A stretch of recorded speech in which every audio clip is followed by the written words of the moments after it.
Now, from 21Alive Plus, this is your Fastcast. Good morning, and thanks so much for joining us for your 21Alive Plus Fastcast. We made it to Friday. It is September 5th, and we are heading into the weekend. And I know I've been giving everyone a hard time about the cool down, but I'm excited for a nice fall weekend, Caleb. It's going to feel a little chilly, but not too bad. Yeah, and especially with all the fall events that are taking place this weekend. I know we've got the Rowing Covered Bridge Festival that continues today into tomorrow.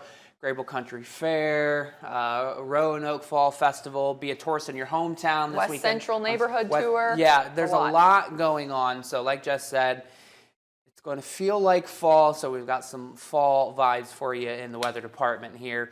This is the temperature change over the past 24 hours. I point this out because we're not too far off from where we were this time yesterday morning, but yesterday morning is when this fall-like air really started to spill in, and it's going to take hold of our area over the next several days. So be prepared. If you're somebody who doesn't like the cold weather, I should say chilly weather, not necessarily cold, but chilly weather, sweatshirts, jackets, especially in the morning and then in the evenings, because those are really going to be the chillier times.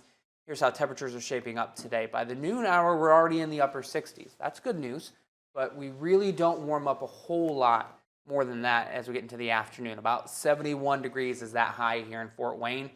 And the reason why we're not warming up much more is because we've got a secondary cold front that's moving through today. So while we typically would associate a cold front with precipitation and cooler weather, it's just the cooler weather. We don't have to worry about rain this afternoon or evening. So that's the good news for any outdoor events that are taking place today. You can see First Alert Future Track showing dry conditions and a little bit more sunshine as we get into the afternoon hours after that cold front passes through. This evening, if you're heading out to those Friday night football games, you don't have to worry about rain either. And honestly, this dry pattern is going to continue for the next several days. That's not necessarily good news for the farmers and the gardeners who have to keep up on the watering, but it is good news for those of you who have outdoor plans, because you can see the weather really not going to play a huge part in those plans except for the temperatures. So Saturday, a high of 68 degrees. Sunday, 68 as well. Saturday, Sunday, honestly, those are two mirror images of each other. And then we've got a warming trend working back in next week. So for fans of summer like Jess, the second half of this forecast is for her. We get to 71 degrees on Monday, 76 on Tuesday, and then by Wednesday, Thursday, upper 70s, low 80s for those afternoon highs. And I expect to see upper 70s, low 80s continue into the rest of the week and the weekend after Thursday. Bring on the 80s. This is the news I've been waiting for all week. Thank you so much, Caleb. All right, well, we have been following two stories as breaking news this morning, so we want to bring you up to date as we're working to get more information on both of these. We are heading to Huntington County now, where a baby is dead after police say they were bitten by a dog. The Markle Police Department says they were called to a home in the area overnight. First responders got there, and that baby was taken to a hospital where unfortunately they later died. Now, the attack is still under investigation. We're working to get more information about that, but of course we will keep you updated as we get more information on that.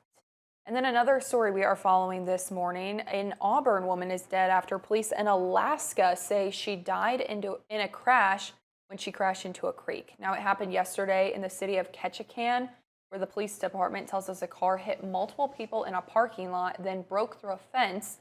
The car landed in a creek, and a water rescue team was called in to get two people out of that vehicle.